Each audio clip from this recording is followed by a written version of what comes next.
आज के एपिसोड की शुरुआत में कहानी एक गहरे तनाव और संघर्ष से भर जाती है, जहां लगता है कि काव्या ने मानो कसम खा ली है कि वह महक का जीवन नर्क बना देगी। उसके साथ साथ युवराज सिंह भी महक पर तरह तरह के अत्याचार करता रहता है। कभी उसका हाथ गर्म पानी में डुबो देना, कभी उस पर कॉफी गिरा देना।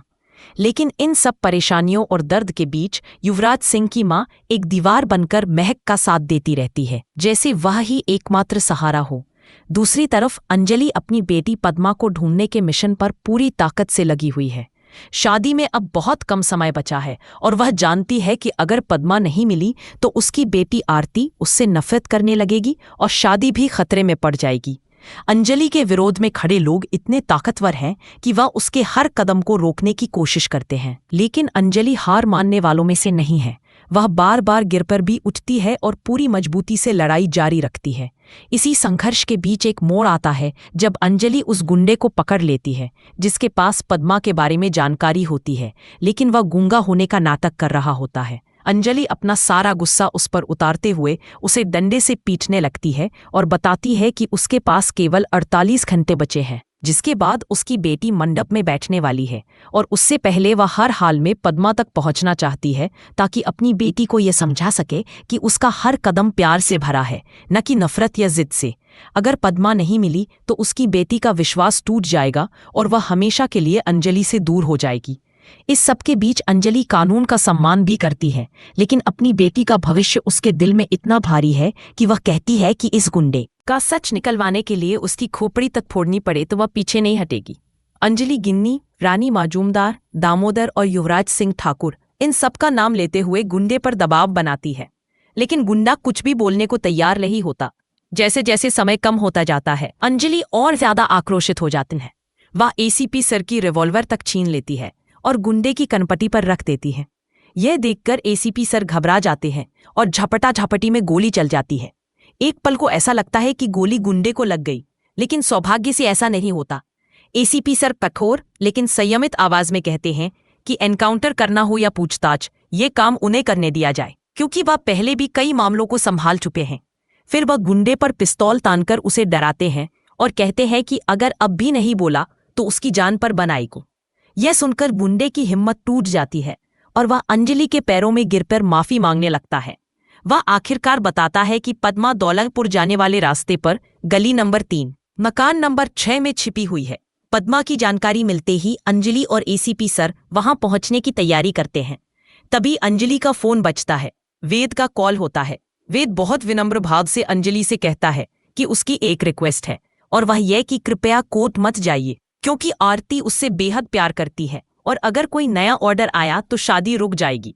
वह कहता है कि आरती ने अपनी लाइफ में 2 लोगों से ही सच्चा प्यार किया है, एक उसकी माँ अंजलि से और दूसरा उससे, वेद से। वह बार बार अंजलि को समझाने की कोशिश करता है कि उसने कली से कभी प्यार नहीं किया, वह सपने में भी उसके बारे में नहीं सोच सकता, और अगर अंजलि ने हस्तक्षेप किया तो आरती उनसे नफरत कर सकती है। वेद की आवाज में डर भी है और प्यार भी, क्योंकि वह जानता है कि आरती अपनी माँ को बहुत मानती है और अगर माँ बेटी के बीच गलतफहमियां बढ़ी तो रिश्ते टूट सकते हैं। तभी अचानक आरती वहां पहुंच जाती है और कहती है कि सोचने जैसा कुछ भी नहीं है, माँ इस बारे में कोई दूसरा फैसला नहीं लेंगी। आरती वेद से फोन छीनकर अपनी माँ अंजलि से बेहद दुख और रोते हुए कहती है कि माँ, आप इन सब बातों के बारे में बिल्कुल मत सोचिए, क्योंकि आपने तो मुझे कभी प्यार किया ही नहीं। वह टूटे हुए दिल से कहती है कि जब आपकी आंख खुली थी तो मैं 21 साल की हो चुकी थी। आपने मुझे कभी दूध नहीं पिलाया, कभी पाल पोस कर बड़ा नहीं किया, कभी उंगली पकड़कर चलना नहीं सिखाया। यह सुनकर अंजलि का दिल चीर सा जाता है और वह कहती है कि हाँ बेटा, ये सब मैं नहीं कर पाई, लेकिन तुम्हारे लिए खून तो बहाया है ना, अगर चाहो तो मेरी जान ले लो। पर आरती कहती है कि माँ, मुझे तुम्हारी जान नहीं चाहिए, मुझे तो वेद चाहिए। मैं वेद जी से बेहद प्यार करती हूँ, मैं उनके बिना नहीं जी सकती। क्या तुम वादा करती हो कि तुम मुझे वेद दिलवा दोगी? अंजलि अपनी बेटी के दर्द को समझते हुए कहती है कि हाँ बेटा, एक माँ अपनी बेटी के लिए सब कुछ कर सकती है और मैं तुम्हें वेद जरूर दिलवाऊंगी। आरती फिर आश्वासन मांगती है और अंजलि कहती है कि अगर वेद की शादी झूठी साबित हुई और तुम दोनों कानूनी रूप से सही निकले तो मैं तुम्हारे लिए खून भी बहा दूंगी। भले ही मैंने तुम्हें दूध नहीं पिलाया, पर मैं तुम्हारे लिए जान तक दे सकती हूँ। वह कहती है कि तुमको न्याय जरूर मिलेगा। यह एडवोकेट अंजलि अवस्थी का वादा है। आरती डरते हुए कहती है कि शादी में बहुत सारे रिश्तेदार आएंगे, कहीं ऐसा न हो कि सबके सामने मुझे मंडप से धक्के मारकर बाहर निकाल दिया जाए। अंजलि तुरंत कहती है कि ऐसा कुछ नहीं होगा, मैं ऐसा नहीं होने दूंगी। वह फोन काट देती है और एसीपी सर उससे पूछते हैं कि अब आप यह सब कैसे करेंगी। अंजलि दृढ़ स्वर में कहती है कि अब कोई रास्ता नहीं बचा, चाहे दुनिया इधर से उधर क्यों न हो जाए, लेकिन एडवोकेट अंजलि अवस्थी न्याय दिलवाकर ही रहेगी। वह कहती है कि 100 अपराधी छूट जाएं तो छूट जाएं, लेकिन एक भी निर्दोष को सजा नहीं मिलनी चाहिए, और जब बात मेरी बेटी की हो तब तो बिल्कुल भी नहीं। वह कहती है कि चाहे मेरी जान ही क्यों न चली जाए, मैं अपनी बेटी को इंसाफ दिलवाकर ही रहूंगी। इसके बाद अंजलि और एसीपी सर गुंडे को लेकर उस पते पर पहुंचते हैं जहां रानी माजूमदार ने पद्मा को छिपा रखा होता है। अंदर गिन्नी पद्मा के पास बैठी होती है और कहती है कि अंजलि तुम्हें ढूंढ रही है, मेरी सबसे बड़ी दुश्मन, मेरी माँ की कोख से जन्म लेने वाली मेरी बहन, लेकिन वह तुम्हें ढूंढ नहीं पाएगी।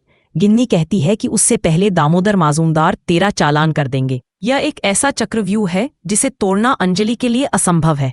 तभी एक गुंडा आता है और गिन्नी से कहता है कि दामोदर साहिब ने यहां से तुरंत निकलने को कहा है। गिन्नी पूछती है कि क्यों। गुंडा बताता है कि बाहर पुलिस और साथ में अंजलि बस्ती भी है, इसलिए जल्दी से निकलना होगा। इसी बीच एसीपी सर और अंजलि उस जगह में एंटर करते हैं। एसीपी सर कहते हैं कि आप इधर देखें, मैं दूसरी तरफ देखता हूं, और पुलिस वालों को आदेश देते हैं कि हर कोने की तलाशी लो। अंजलि को वहां कुछ लड़कियां मिलती हैं, लेकिन पद्मा नहीं मिलती।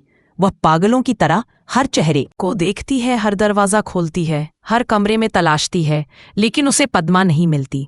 तभी एक गुंडा अचानक आकर अंजलि पर हमला करता है। अंजलि बहादुरी से उसका मुकाबला करती है, लेकिन तभी एक और गुंडा आता है और दोनों तरफ से हमला होने लगता है। अंजलि दोनों गुंडों से भिड़ती है और उन्हें परास्त करती है। वह एसीपी सर से कहती है कि सर यहाँ पद्मा नहीं है, कहाँ चली गई पद्मा। एसीपी सर कहते हैं कि पूरी जगह छान डाली, हर कमरे का चप्पा चप्पा चेक किया, लेकिन पद्मा यहाँ नहीं है। उधर गिन्नी दामोदर माजूमदार को खबर देती है कि हम पद्मा को वहां से निकाल चुके हैं और अब आप चिंता न करें। वह कहती है कि अंजलि पद्मा को ढूंढ रही है और मैं अंजलि को। दूसरी तरफ वेद और आरती एक साथ कार में जा रहे होते हैं, जबकि गिन्नी अपने घर पहुंचकर पागलों की तरह अपने गहने ढूंढ रही होती है। वहीं महक अपनी सास से कहती है कि उसने अपने गहने यहीं रखे थे, लेकिन अब वे कहीं नहीं मिल रहे। सास भी ढूंढती है और कहती है कि सच में यहाँ कोई गहना नहीं है। तभी काव्या आती है और कहती है कि कुछ गहने मेरे पास हैं और कुछ मैंने पापा को दे दिए। महक हैरान होकर पूछती है कि आपने मेरे गहने क्यों लिए। काव्या कहती है मैंने चोरी नहीं की, कुछ तो मैं शादी में पहनूंगी और कुछ मैंने पापा को दे दिए। उसकी माँ पूछती है कि तुमने उसके गहने पापा को क्यों दिए हैं, पापा क्या करेंगे इन गहनों का। और इसी बीच कहानी एक और बड़ी मोड़ की ओर बढ़ती है, क्योंकि कल के एपिसोड में युवराज सिंह ऐसी चीज राघव सिंह से मांगने वाला है जिसे सुनकर राघव सिंह की आंखें खुली की खुली रह जाएंगी। कल का एपिसोड और भी धमाकेदार होने वाला है।